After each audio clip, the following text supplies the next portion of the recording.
Labą dieną. Šiandien turim 148 užsiėmimą. Praeitą kartą kalbėjome apie Bresto taiką ir Pampieno paliaubas. Šį kartą pakalbėsime apie karo padarinius ir Versalio taiką. Pirmiausiai apie Paryžiaus taikos konferenciją. Taigi Paryžiaus taikos konferencija prasidėjo 1919 metais sausio 18 dieną Prancūzijos užsienio reikalų ministerijos rūmuose. Konferencijoje dalyvavo 70 atstovų iš šalių nugalėtojų. Derybose pirmininkavo Prancūzijos ministras pirmininkas Žoržas Klemanso. Po Vienos kongreso, tai buvo didžiausia taikos konferencija Europoje. Praėjus 100 metų, palyginus su Vienos kongresu, konferencijoje išryškėjo visiškai nauja jėgų pusiausvyra Europoje.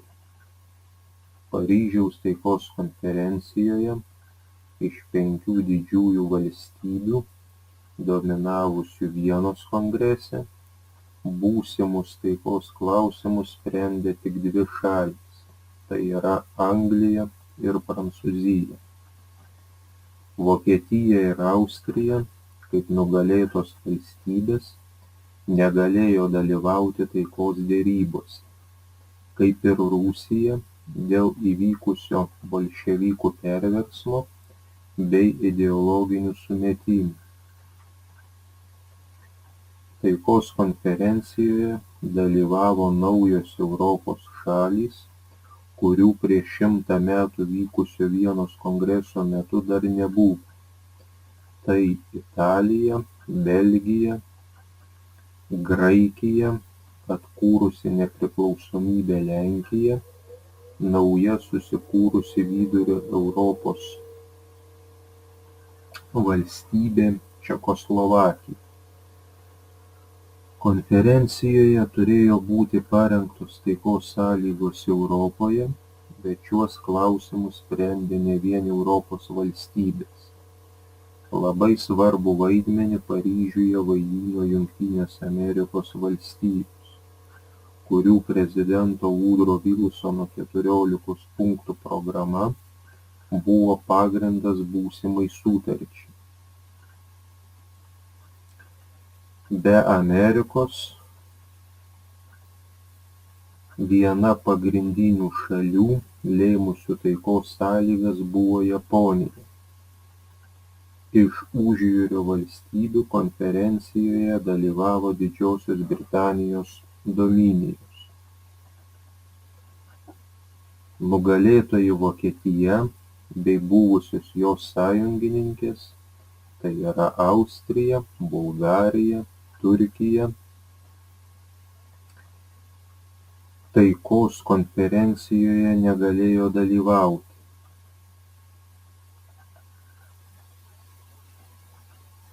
Jų atstovai buvo pakviesti tik pasirašyti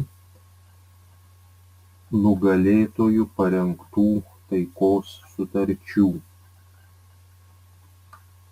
Pirmojo pasaulinio karo metu kariaujančios šalys ruošė būsimus taikos planus, tačiau konkretus sprendimas dėl visuotinės taikos nebuvo parengtas.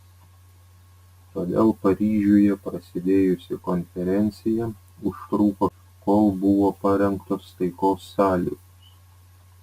Visus reikšmingiausius klausimus Paryžiaus taikos konferencijoje sprendė kabutėse 4 taryba, tai yra Anglija, Prancūzija, JAV ir Italija. Apie Versalio taikos sąlygas. Daugiausiai ginčų ir nesutarimų Paryžiaus taikos konferencijoje kilo dėl taikos sąlygų Vokietijai ir jos sąjungininkėms. Pagaliau jas parengus, nugalėtų šalių atstovai buvo pakviesti į Paryžių pasirašyti sutarčių. Kadangi jos su skirtingomis šalimis buvo pasirašytos įvairiuose Paryžiaus priemiesčiuose, tai ir jų pavadinimai kilo nuo tų priemiesčių vardų. Taikos sutartis su Vokietija buvo pasirašyta Versalio rūmuose, todėl ji vadinama Versalio taikos sutartimi. Sąlygos buvo labai griežtos. Vokietija neteko visų savo kolonijų, karinių jūrų ir dalies prekybinio laivyno. Versalio taika skelbė, kad Vokietija turėjo būti demilitarizuota, tai reiškė, jog jai buvo uždrausta turėti reguliarią kariuomenę, reikėjo sunaikinti karinę pramonę, ginkluotę perduoti šalims nugalėtojams.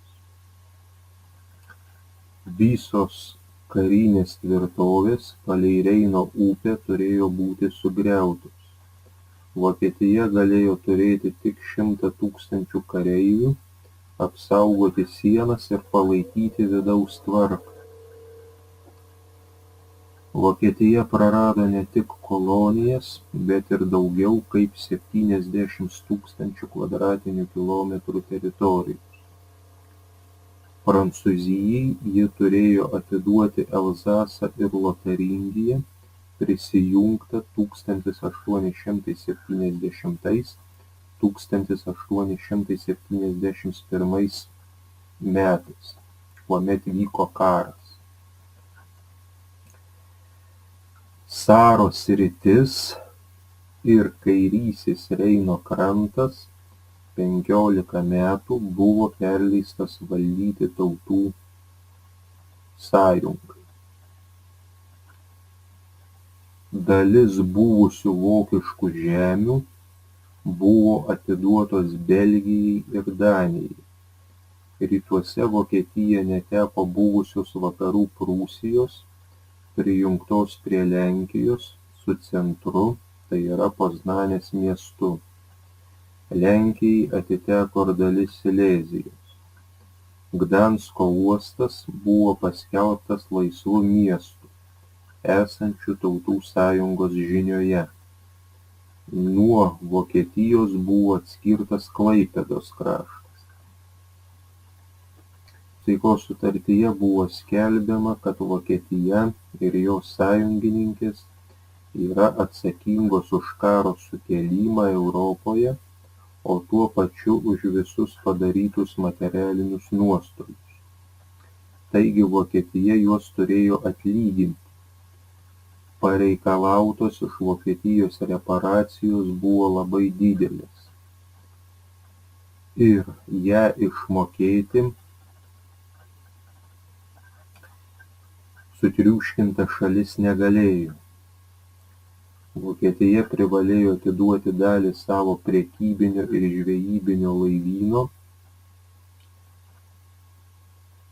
siųsti sąjungininkams geležį, akmens anglį, atiduoti daugybę garvežių, automobilių, išmontuoti gamyklas ir jų mašinas perduoti nugalėtojams. Tokie reikalavimai buvo palanki dirva kilti nepasitenkinimui tarp vokiečių ir skatino atsirevanšuoti. Tuo vėliau pasinaudojo Hitleris. Sužinojusi apie tokias žeminančias ir sunkias taikos sąlygas, 1919 metais gegužės mėnesį Vokietijos vyriausybė jas atmetė. Tik po to, kai sąjungininkai ultimatyviai pareikalavo pasirašyti taikos sutartį ir pagrasino į Vokietijos teritoriją įvesti savo kariuomenę, 1919 metais birželio 28 dieną Versalio rūmų veidrodžių salėje, ten, kur 1871 metais buvo karūnuotas imperatorius Vilhelmas I, Vokietijos vyriausybė pasirašė taikos sutartį. Klausimai ir užduotys. 1. Trumpai papasakokite apie Paryžiaus taikos konferenciją. Kokia nauja jėgų pusiausvyra įsitvirtino po Pirmojo pasaulinio karo? Kodėl Paryžiaus taikos konferencijoje nesutapo Anglijos, Prancūzijos, JAV interesai? Pasakokite ir atsakykite remdamiesi pateiktą medžiagą ir žiniomis. 2. Trumpai papasakokite apie Versalio taikos sąlygas.